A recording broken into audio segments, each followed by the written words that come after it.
I've had this discussion with a few other guests that I've had. So I just turned the corner to hit 40. I know that you're a few years older than me. I It's very kind of remember you. I remember the remnants of the USSR, but even fundamentally, when it collapsed in 91, I would have only been 10. So it's not an area or a period that I remember very well. For a lot of kids that are 20 or 25 or even younger now, it seems that the collective memory of the dangers of communism has been completely lost. And what I'm trying to move this into is, can you just take us for a second, kind of reminding us of what communism was like from World War II to 91 I, and how I China think is kind of it's, filling this void? yeah. Well, look, I think the easiest way to reference it is when you talk Cold War to anybody, they think of spy movies and they think of Yes.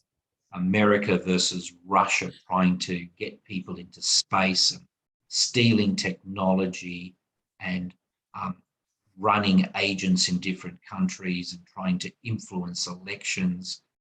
Gee, that sounds just like what's happening now. But of course, with much higher technology and a very much behind the scenes. The big competition was America, capitalism, freedom, liberalism, with its own challenges, versus communism, the Soviet style of communism, control, one party, supermarkets that were empty, people mostly getting on in life poorly, um, but everybody had a job, even though some people weren't very productive, and everything was sort of free, whether or not it was actually very effective. And that clash of ideas, that clash of values, that it's a bit like Pepsi and Coke. Mm. There is no middle ground. You were either for America or you were for Russia. And places in Africa, places in South Asia, there was influence across Europe in Communist Party and far left groups that were funded by, supported by the Soviet Union. And like Solidarity in Poland, there were groups wanting freedom in the controlled societies that had friends in America, had friends in Western Europe. So it was a big clash of ideas. And what's happened is that China seems to be, and understandably, the big challenger to America in just a different way of looking at life. It's a different system. Mm. It's a top-down, one party. Everybody is on the team for China. There is so little freedom. There is so little ability to be a critic. And American values are being pitted up against collectivist values that have some really ugly undertones. And one could say that the China of 50 years ago was the deputy to the Soviet Union. They were the big gunslinger, and they were the marshal, their side of things, and China came around for the ride.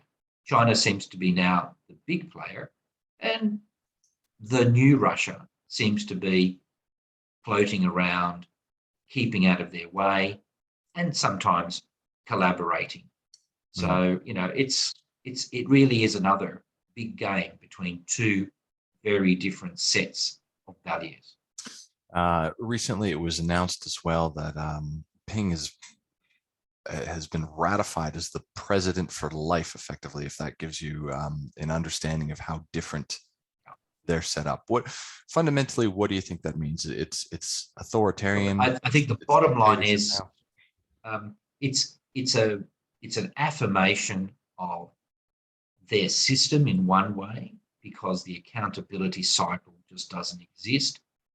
We have very imperfect elections in democracies. You don't have to tell me that people were passionate about Clinton versus Trump. People were passionate about Trudeau versus the Conservative option. Everybody sees politics as a tough game.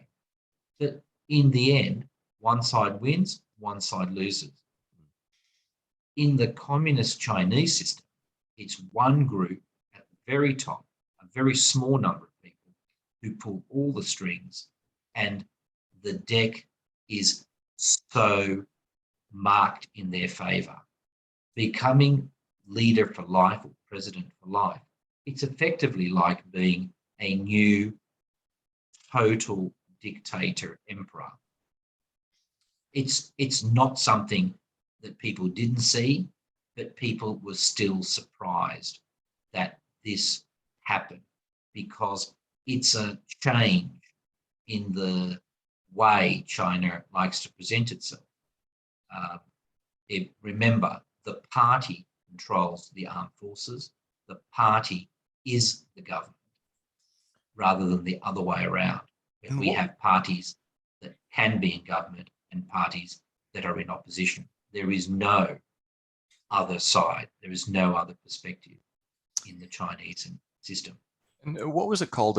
Was it a couple of years ago where they have their sort of their Communist Party forum, and they had set kind of the forward agenda, and this really, when the West heard about it, it put into context and it verbalized everything that they had been thinking for the last decade or so. Literally from around 2012, there's been a change in the language, and diplomats and commentators and academics, and let's be honest, there are 1,000 more qualified China experts floating around, but I'm looking at it from the perspective of somebody who's engaged in what you call Western democracy and Western society. The China of the last 10 years is speaking about being a new way of thinking. It's harnessing the world's strongest and toughest advances in technology with a regime that is ruthlessly efficient. It's like the old story. There are 7 deadly sins. The one sin that the People's Republic of China and the Communist Party do not suffer from is sloth. There is no tardiness. There is no lack of dedication. If you want people who are excellent, hardworking, clever, and ruthlessly efficient in getting the job done, you could not ask for a more capable and disciplined crowd. The only problem is that it's produced re-education camps for over 1 million people. It's produced 30,000 plus people who have disappeared. It's produced artificial islands in the South China Sea, and it's continued repression of places like Tibet, and conflict in the high Himalayan mountains, which is beyond the pale. That's what I was going to go with, it kind of the next spot of what do you think are sort of the top 5 to 10 things that they're doing? Because as you list them all, I think we've all heard of these and we're all aware of it. But when you stick them together as sort of an encyclopedia Britannica of offenses. Well, we don't have 10 hours. We barely have maybe an hour and a bit to canvass everything. But I'll go back to those 7 deadly sins, because the other 6, there is evidence that every one of those 6 really negative values, which we know from, not even Bible stories, just general culture in the West, things like pride and greed and the wrath or the anger or the envy or the lust for power, or the gluttony of the overzealous extremism, the overreach, every aspect of those negative values, there's a clear-cut contemporary today issue